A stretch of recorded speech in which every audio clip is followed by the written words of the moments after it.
je suis ravie de vous retrouver donc pour mon bilan livresque du mois de mai et je dois dire que pour une fois j'ai carburé. Pourtant j'ai pas eu beaucoup de temps, mais il y a sûrement des livres qui étaient un peu plus courts que d'autres. J'en ai à peu près, oui ben j'en ai 6, c'est ça, j'ai 6 livres. Donc, il y a certains livres que je ne pourrais pas vous montrer la couverture. Pourquoi? Parce que je les avais empruntés ou on me les avait prêtés, donc j'ai dû les vendre, forcément. Je pourrais vous en montrer deux parce que c'est les miens. Avant tout, si vous n'êtes pas abonné à ma chaîne et que si jamais ce que je fais vous plaît, abonnez-vous, ce serait sympa. Un petit pouce pour m'encourager dans ce que je fais. C'est toujours agréable et un petit commentaire pour échanger si jamais les lectures que je vais vous présenter vous plaisent ou vous plaisent pas, hein, c'est pas forcément obligatoire. Et je tiens à préciser que je suis sortie par 2 fois de ma zone de confort, mais je vous expliquerai ça plus en détail. Alors on va commencer par ma première lecture.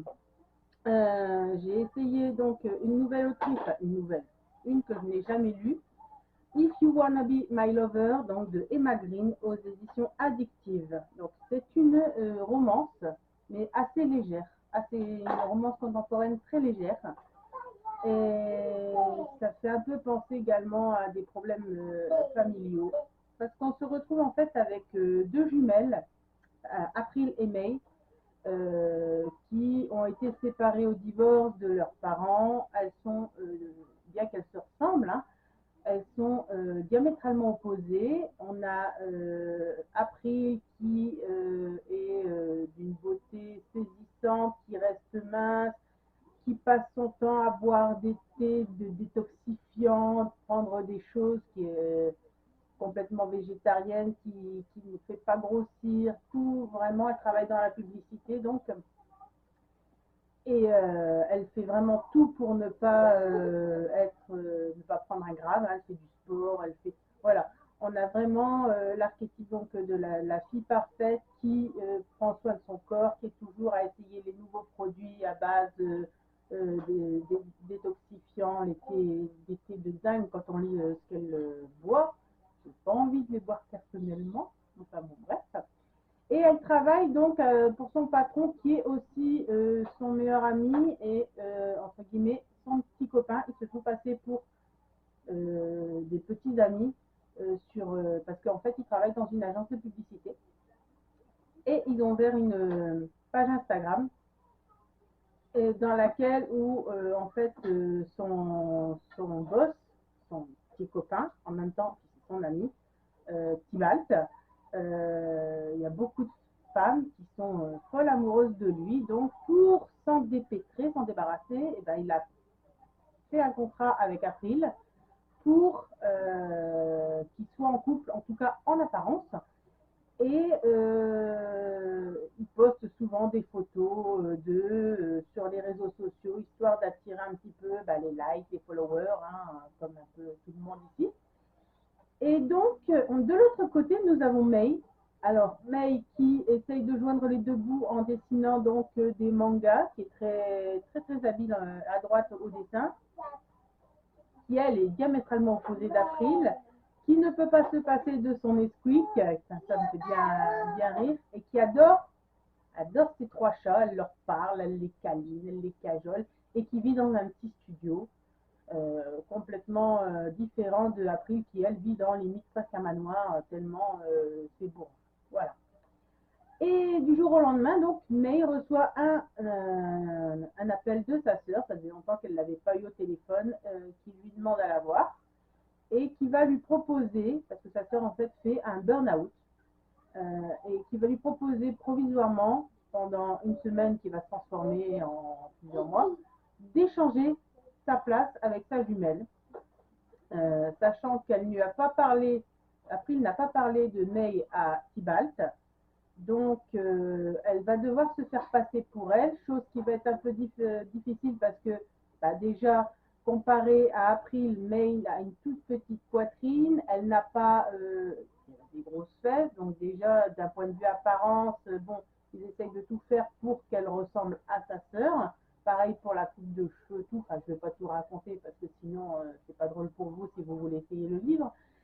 Et Tibalt n'est pas au courant donc de la sœur jumelle de April et elle va devoir se faire passer pour April, sachant que de toute façon, elle n'a rien à craindre de Tibalt vu que c'est juste un contrat en apparence et qu'il ne se passe rien d'intime dans leur vie. Donc, petit aparté aussi, ce qui m'a fait bien rire, c'est que April, elle, aime les gros chiens et n'aime pas les chats.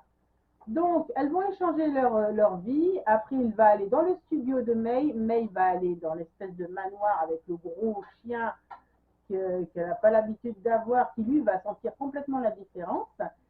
Et elle va devoir essayer de résoudre un petit mystère parce que apparemment, April se fait harceler par quelqu'un au bureau. On lui fait des crasses, on lui fait des trucs pas cool, mais elle ne sait pas qui, elle ne peut pas savoir qui. C'est aussi ce qui joue également dans son burn-out, entre autres, hein, parce qu'il y a d'autres facteurs. Hein. Et elle va devoir vraiment se faire passer pour April aux yeux de Tibalt, chose qui n'est pas aisée. Voilà. Alors moi, donc là c'est l'histoire, moi j'ai vraiment adoré, il y a beaucoup d'humour, c'est léger, c'est simple, j'adore le caractère de May, le caractère je m'en foutiste, qui porte des t-shirts complètement ridicules, qui franchement j'ai adoré, c'est un gros pavé d'ailleurs, c'est un pavé qui fait plus de 533 pages, donc entre petit aparté, j'ai validé mon challenge, The Big Book Challenge du mois de mai, vu qu'il fallait lire un livre de plus de 500 pages. Voilà, ça c'est fait, je l'ai fait. C'est pour ça que j'ai choisi ce livre d'ailleurs, parce que c'était vraiment un énorme pavé. Et franchement, je ne me suis pas ennuyée un seul instant. Ça m'a donné envie de lire d'autres livres de ces autrices. Et d'ailleurs, j'en ai lu un autre que j'ai bien aimé également. Je vous en parlerai ensuite.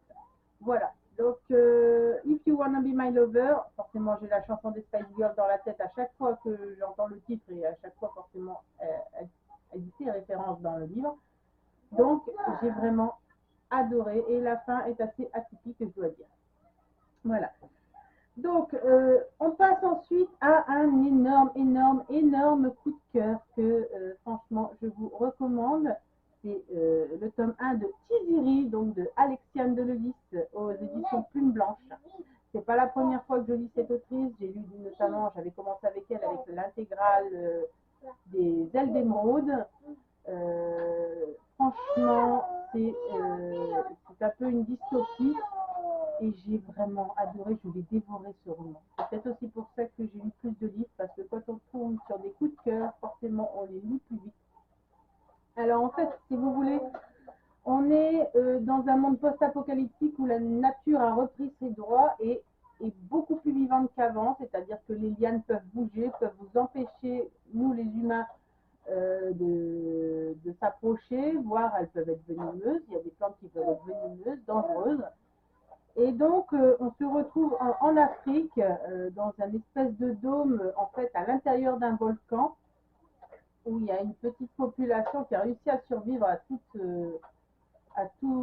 ce monde, tout ce chaos.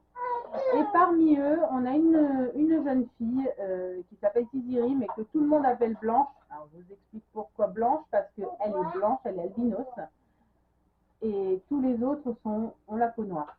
Donc, la seule différence, entre guillemets, c'est celle-là, et aussi le fait que Tiziri est une faucheuse, c'est-à-dire que c'est elle, parmi d'autres, mais pas beaucoup, qui sort du dôme pour aller chercher à manger pour le village et qui ramène de la viande. Alors, on a beaucoup d'imagination avec l'autrice, c'est pas la première fois que je le constate. Parce qu'il y a des animaux qui sont vraiment atypiques, vraiment drôles, des tigres bleus, moitié d'une autre espèce. C'est vraiment coloré, c'est vraiment. Alors la plume est toujours assez agréable, franchement, faut dire ce qui est. La plume est géniale. J'adore cette autrice, faut dire ce qui est. À chaque fois que de toute façon elle sort un nouveau roman, je finis toujours par me le procurer d'une façon ou d'une autre. Donc là, je l'avais emprunté à la médiathèque, j'ai dû le rendre forcément. Et donc, Tiziri, lors d'une chasse, elle va se faire pourchasser par d'autres personnes parce que, en fait, la Terre est envahie par ce qu'ils appellent des espèces d'extraterrestres, des écomères. Des écomères, des espèces d'extraterrestres qui sont vraiment physiquement euh, vraiment différents d'eux d'un point de vue physique.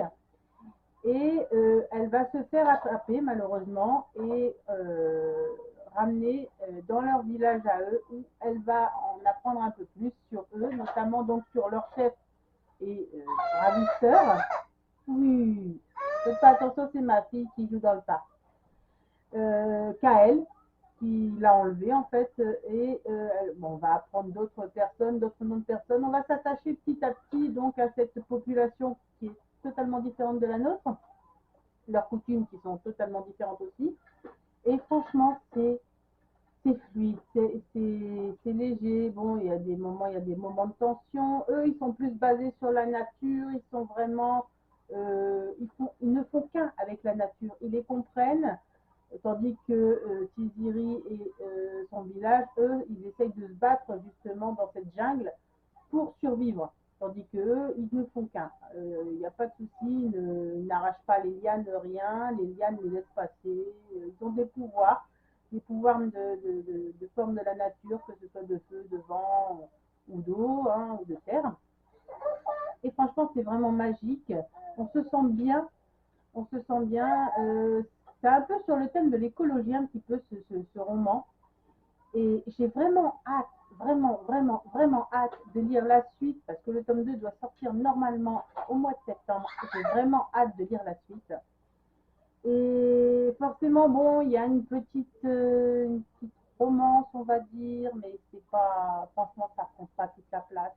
C'est vraiment focalisé sur deux types de vie différents. Voilà, franchement, je peux pas vous en dire trop sans spoiler. Si ça vous intéresse, si vous aimez les dystopies, foncez. Si vous aimez Alexandre Lelis, que c'est pas le premier livre que vous pourriez lire d'elle, allez-y. Il n'y a pas de souci, pour moi, c'est un énorme coup de cœur.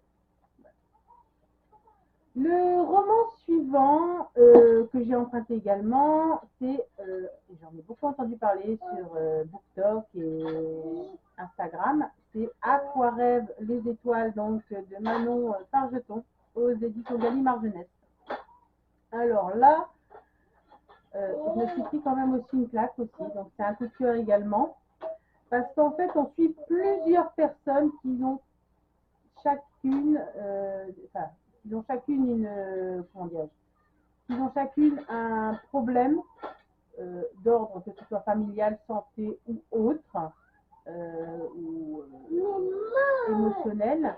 On suit par exemple Tituan, c'est un ado qui, on ne sait pas pourquoi, a arrêté de sortir de chez lui, il ne veut plus aller au lycée. Il fait pas son temps que à construire des Legos. Il a 15 ans. Il est incapable de sortir de chez lui. Il a une grosse phobie. Son père a essayé de le traîner à l'école. Il a fait un malaise sur le parking de l'école. Donc voilà, on ne veut plus rentrer, il ne veut plus sortir de chez lui. Il est limite agoraphobe, quoi. Donc voilà. Il y a Luce, une vieille dame qui a perdu son mari il y a quelques temps et qui ne s'en remet pas. Alix, qui elle a toujours vécu avec son père parce que sa mère est partie et n'a donné pratiquement pas signe de vie, et qui malheureusement a un papa poule qui est toujours derrière elle, qui est toujours en train de la surveiller, qui travaille à la même école où elle est, puisque lui est professeur de musique. Et on a Gabriel. Voilà. Donc je ne peux pas vous raconter toutes les histoires de toutes les personnes, mais alors les chapitres sont alternés en fonction des personnages, forcément. Et on va voir que finalement, chaque personnage a un lien infime, mais il est là, avec donc un lien, donc ils sont reliés les uns aux autres sans le savoir. Ils se sont déjà rencontrés des fois, ou alors ils ont une personne en commun qui nous relate justement leur histoire. Je ne vais pas tout raconter non plus parce que sinon ça ne sert à rien. Et donc, la lecture est fluide, les personnages sont très attachants. Je vous avoue que j'ai un gros faible pour Titouan et la vieille dame Luce. Franchement, j'avais presque ma petite larme à l'œil à la fin. Là, c'est pareil, j'ai dévoré le roman en 2 coups de cuillère à peau. Donc, franchement, voilà. C'est tout ce que je peux vous dire sur ce livre. Si vous ne l'avez pas encore lu, vous avez sûrement dû le voir souvent sur les réseaux. Allez-y, franchement, c'est que du bonheur. C'est que du bonheur. J'ai pu enfin lire le tome 10 des carnets de l'apothicaire que ma médiathèque, et je la remercie, RTM Média de Carvin, a réussi à se procurer. Donc on continue de suivre l'histoire de Mao Mao, je vous en ai parlé, je ne vais pas insister sur le livre en question parce que j'ai toujours pris autant de plaisir. En 45 minutes, il était fini. Donc voilà, un bon manga, un excellent manga qui suit toujours donc les problèmes de la cour intérieure dans le palais avec les concubines, les poisons, les trahisons, les jalousies, voilà. Et Mao Mao qui est chargé par l'empereur de résoudre certains mystères, certaines énigmes. Donc voilà, j'ai vraiment j'ai hâte de lire la suite encore une fois. Bon, j'attends que le tome 11 sorte. S'il n'est pas encore sorti, je pense qu'il est déjà sorti d'ailleurs, mais bon, il n'est pas encore à la médiathèque. Donc, j'ai déjà fait la demande. J'attends et je n'hésiterai pas à le réserver dès que ce sera possible. Après, j'ai repris un Emma Green avec 10 bonnes raisons. Oui, ça. 10 bonnes raisons. Oui. 10 bonnes raisons de te détester, donc de Emma Green aux éditions également addictives. Alors là, on se retrouve avec une mère de famille qui s'appelle Gabrielle, qui a des jumeaux.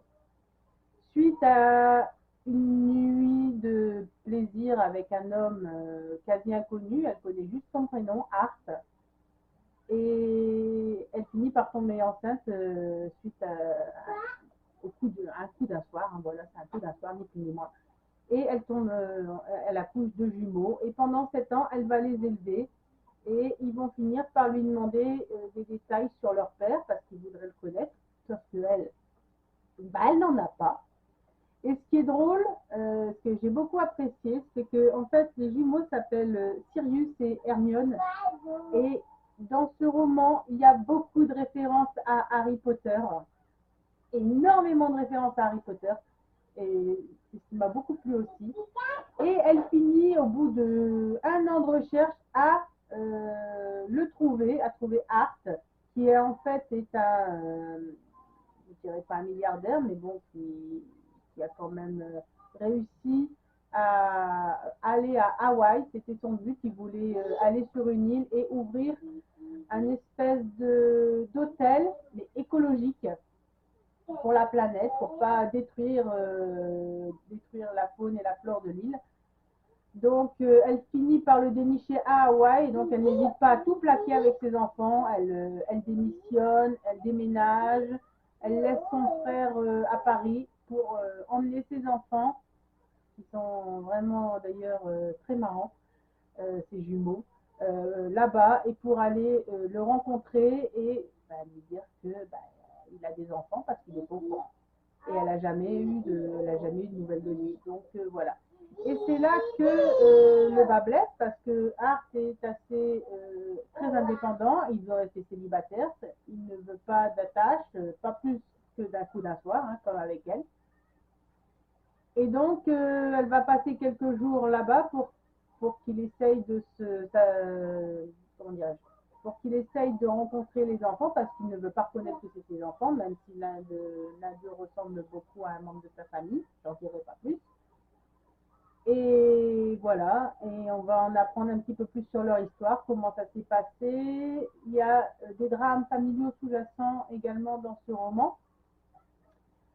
Et franchement, à chaque fois que que j'avais ce livre dans la tête, franchement, j'avais vraiment l'impression d'être sur l'île. C'est tellement bien décrit. On a l'impression que l'autrice est allée en vacances là-bas. Personnellement, si je pouvais, j'irais bien y faire un tour parce que ça a l'air super. ça a l'air divin. Puis quand on regarde sur Internet, Hawaï, bon, on voit l'île, on se dit, ah, ça c'est paradisiaque. Beaucoup d'humour, une ou deux scènes de passion, mais rien de olé olé. D'ailleurs, en parlant d'olé olé, je vous en reparlerai ensuite. Franchement, j'ai vraiment pris plaisir à lire ce deuxième livre de Emma Green. Donc, vous voyez, j'ai lu 2 livres d'Emma Green. C'est une première pour moi. Et je pense que je lirai d'autres livres d'Emma Green parce que c'est pas une déception non plus, encore une fois. Pardon, excusez-moi, j'ai encore un peu le rhume. Alors, là, par contre, je l'avais emprunté, je l'ai rendu, mais j'ai pas pu m'empêcher, je l'ai acheté parce que pour moi, c'est un énorme coup de cœur. Donc, ce sera moi de Lila Lee aux éditions Hachette Roman. Alors là, on a un sujet qui est très peu mentionné. Ça commence à sortir du placard, mais c'est pas encore tout à fait le cas. On est sur la grossophobie. Franchement, alors on se retrouve avec Sky qui est coréenne, mais qui vit en Amérique et qui, elle, sa passion, c'est la danse et le chant. Seulement voilà, c'est pas du goût de sa mère parce que Sky est ronde. On ne peut pas dire vraiment qu'elle est obèse, mais tout le monde l'appelle la grosse. Elle a un harcèlement moral et physique à son lycée. Donc voilà, les ados sont méchants, mais les adultes ne sont pas mieux non plus. Et du coup, sa mère fait tout pour essayer de la pousser à arrêter de danser, à faire des régimes. Sauf que Sky, au bout d'un moment, elle en a eu marre. Elle a dit stop, j'arrête tout. Je me sens bien dans mon corps. Je suis ronde. Et alors, entre guillemets, je vous en... Voilà. Et si j'ai envie de danser, je danserai. Et elle décide de participer à l'équivalent de la France, entre The Voice et la France a un incroyable talent, mais version coréenne, qui se déroule en Amérique, parce qu'en fait, c'est diffusé en Amérique et c'est diffusé le lendemain en Corée, là où elle a beaucoup de familles. Et elle va participer aussi bien, parce qu'en fait, il y a 2 filières. Il y a la filière de la danse, il y a la filière du chant. Et soit on participe pour l'un ou pour l'autre, ou on peut participer pour les deux. Et Sky, elle va se dire, moi, je vais participer aussi bien pour la danse que pour le chant. Comme ça, si je suis éliminée d'un côté, c'est pas grave, il y aura toujours l'autre côté où j'aurai encore des chances de gagner. Donc là-bas, elle va rencontrer elle va se heurter justement à la grossophobie de certains membres du jury, que je déteste d'ailleurs. Elle va rencontrer d'autres candidats. Alors, elle va se lier d'amitié avec certaines candidates, d'autres que forcément ils vont l'insulter, donc elle va les ignorer, mais royalement. Elle est drôle, beaucoup d'humour. Elle ne se laisse pas démonter facilement, même si le trac est souvent là. Et parmi les candidats, il va y avoir une star, un mannequin coréen, qui va décider de participer aussi. Et il va arriver qu'il va être son partenaire pour notamment une épreuve de danse. Et au début, Sky qui va être assez méfiante parce que ce garçon, Henri, est diamétralement opposé d'elle. Il est beau, il est mince, il est adulé. Elle se fait harceler même sur les réseaux sociaux. Et elle va se rendre compte, en fait, ils vont se rendre compte qu'ils vont bien s'entendre, aussi bien au niveau danse que d'un point de vue amitié.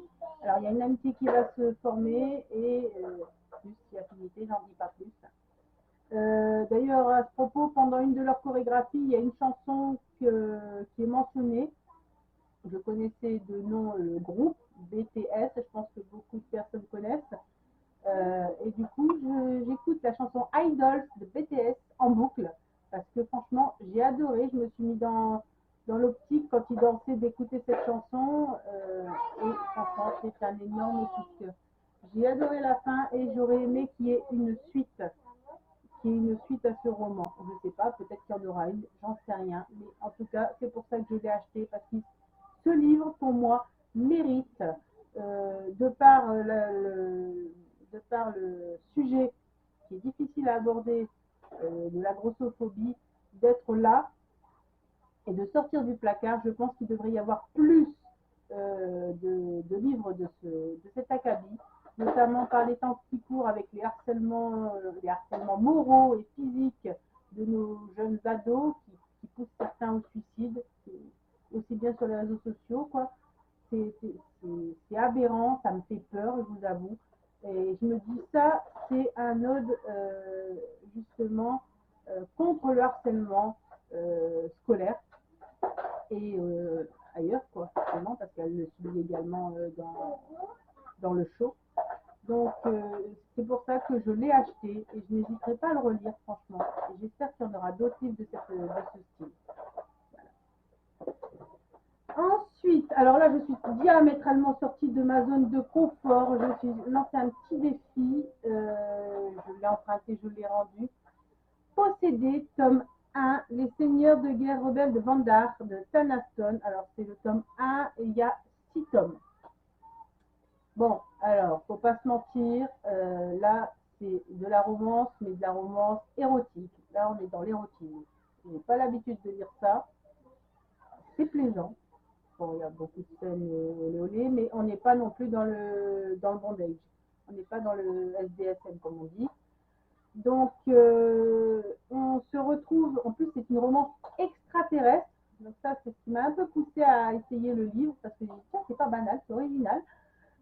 C'est une jeune femme, enfin, deux sœurs qui sont co-capitaines et capitaines d'un vaisseau cargo dans l'univers, dans l'espace, pour un empire, et qui sont chargés par l'Empire de ravitailler les différentes planètes en eau, en nourriture, en armes. Et elles vont se faire alpaguer donc par les guerriers Vandar. Non, je dis Vanguard à chaque fois, mais non, c'est Vandar.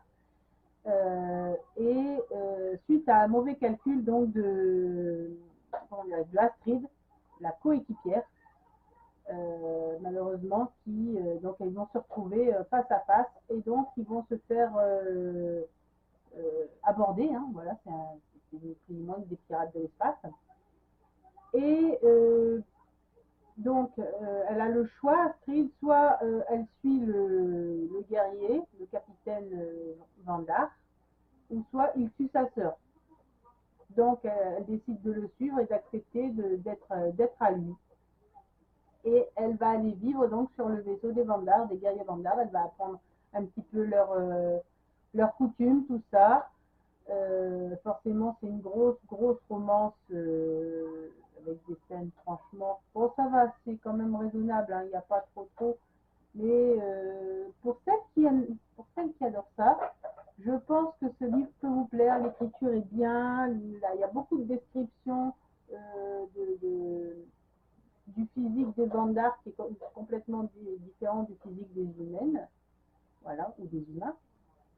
Et j'ai vraiment apprécié cette lecture. Là aussi, je l'ai lu assez rapidement. Pourtant, c'est pas un petit roman, hein, et c'est quoi, 302 pages.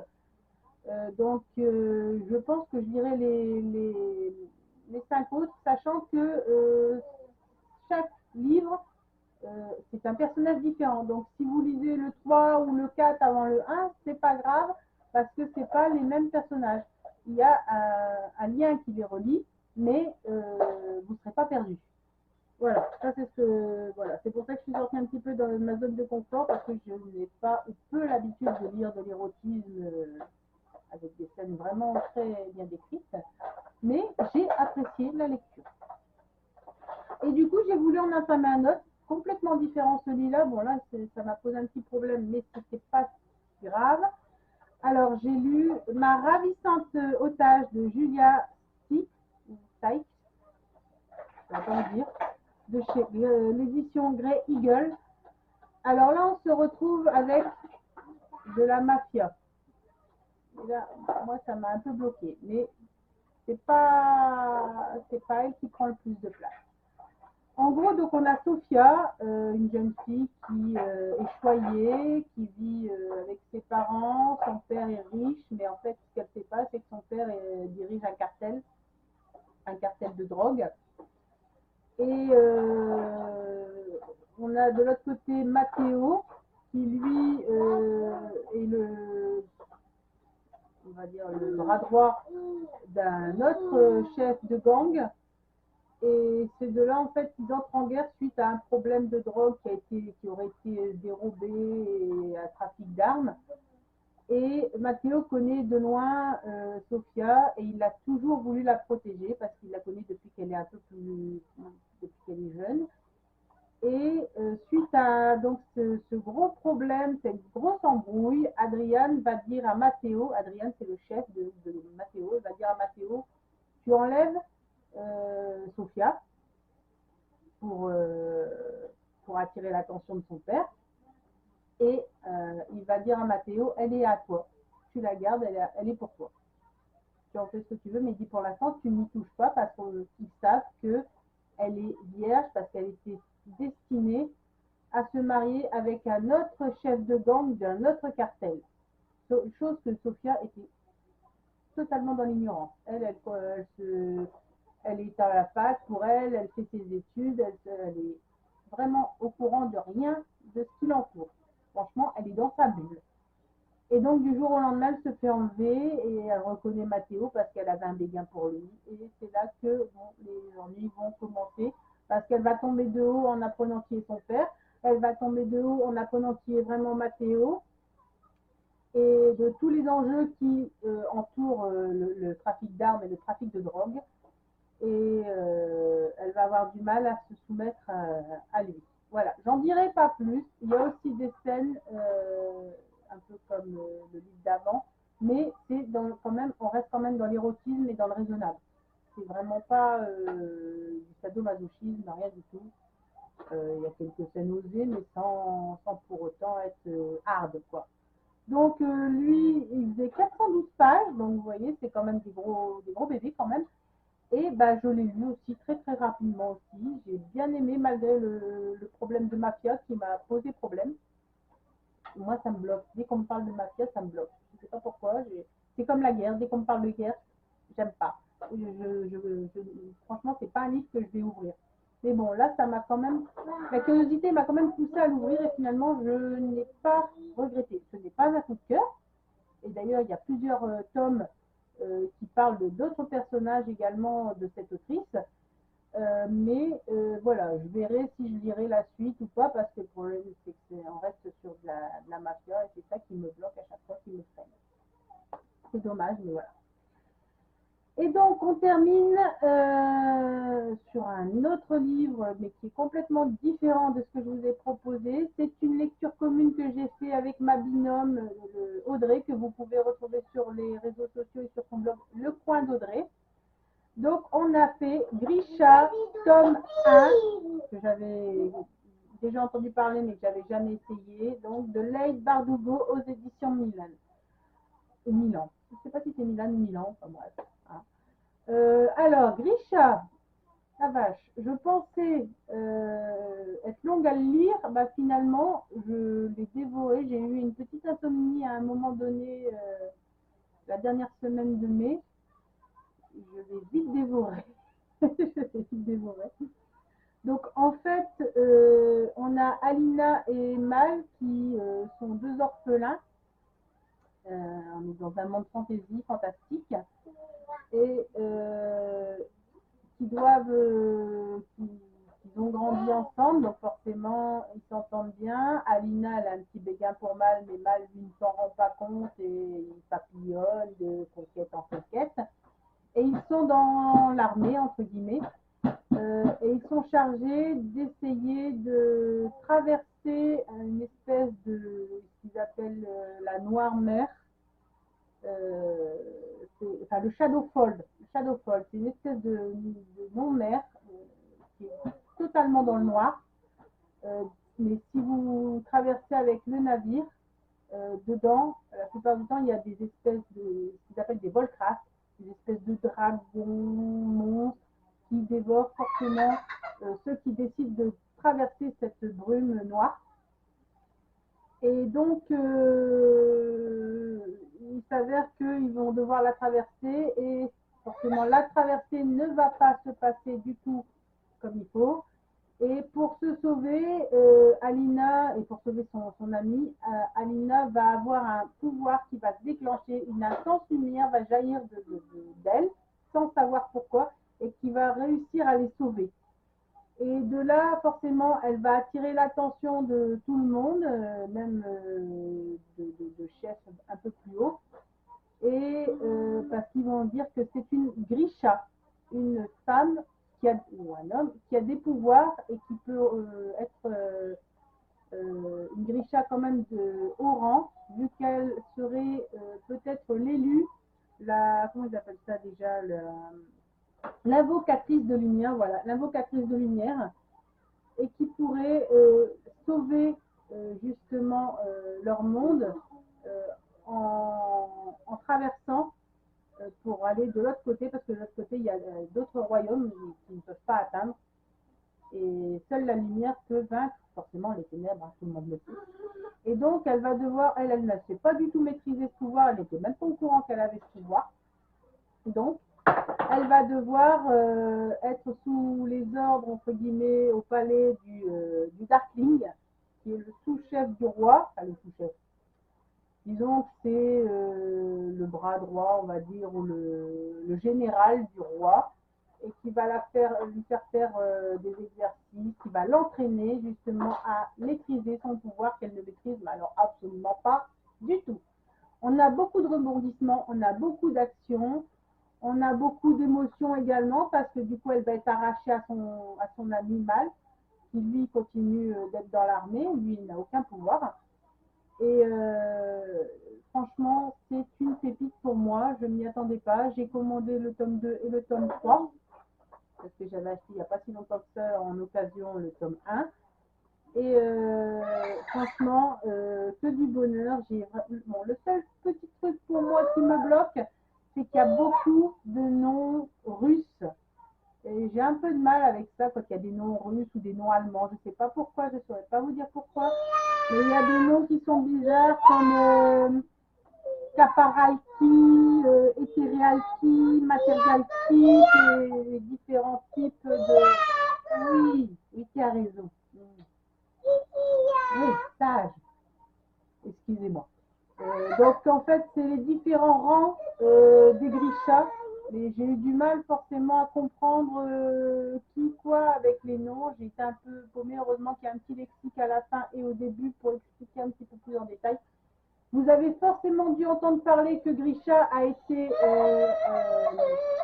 faite en série sur Netflix sous le nom de Shadow and Bones. Je vais attendre de lire les 3 tomes avant de regarder la série, parce que je ne sais pas si les saisons se focalisent sur une saison égale un livre ou pas. J'ai pas envie d'être spoilée. Je préfère lire d'abord les romans plutôt que de regarder la série, de me dire ah bah tiens il se passe ça, je suis pas au courant de ça, et d'être déçue ensuite en lisant le livre. Je préfère d'abord lire les livres. Je ne sais pas si c'est votre cas, si vous préférez d'abord voir la série et lire les livres, ou lire les livres et regarder la série ou le film après. Moi, généralement, c'est ça. Je préfère lire les livres pour ensuite me faire une idée de la série ou du film, si c'est bien résumé par rapport au livre, si on a bien les mêmes détails, ou si ils ont complètement changé la donne à un moment donné pour donner plus d'action, ou plus d'humour, ou plus d'amour. Voilà. Moi, c'est comme ça que je préfère faire pour être sûr, pour prendre plaisir des fois, ou alors être déçu de la série ou du film qui suit. Voilà. Parce que si j'ai un coup de cœur pour le livre, et je veux pas, je préfère garder le coup de cœur pour mon livre plutôt que de regarder une série et de ne pas avoir envie de lire le livre de peur d'être déçu. Voilà. Donc là, c'est pareil, j'ai vraiment, vraiment, vraiment adoré ce roman. Donc, je vous le recommande et je lirai, je pense, avec Audrey le tome 2 très bientôt. Peut-être si elle l'a lu avant moi et qu'elle ne me l'a pas dit. Ça, je vais voir. Donc voici les 6 romans du mois de mai. Donc vous voyez, il y a quand même beaucoup, 6 romans. D'habitude j'en lis 4. Donc là je suis assez contente de moi. J'ai bien lu, j'ai pris beaucoup de plaisir à lire. Et franchement, ceux qui en ressortent, c'est vraiment Tiziri, les carnets de l'apothicaire forcément. Et ce sera moi qui sont des gros coups de cœur, et Grisha. Voilà, les autres sont plaisants, il n'y a pas de déception. Il n'y a pas de déception, voilà, c'est déjà ça. déjà génial. Donc c'est quand même, le mois de mai a été un bon mois. Voilà. Donc cette vidéo est maintenant terminée. Encore une fois, comme je vous l'ai dit au début, si elle vous a plu, n'hésitez pas à vous abonner, à liker, à échanger avec moi pour voir si certains livres vous les avez lus ou pas, ou s'ils vous intéressent. N'hésitez pas. Et retrouvez-moi également donc sur Instagram et TikTok et Facebook. Je suis toujours là, je n'hésite pas. Voilà. Donc on se retrouve bientôt parce que là on est au début juin, donc on a encore le temps. On se retrouvera donc fin juin pour le book haul, pour la sortie livresque de juillet et le bilan lecture du mois de juin. Voilà. Donc sur ce, moi, je vous souhaite une excellente journée qui est très chaude. C'est très chaud chez nous dans le nord, c'est très rare, mais pourquoi pas. Et je vous dis à très bientôt. Ciao, ciao!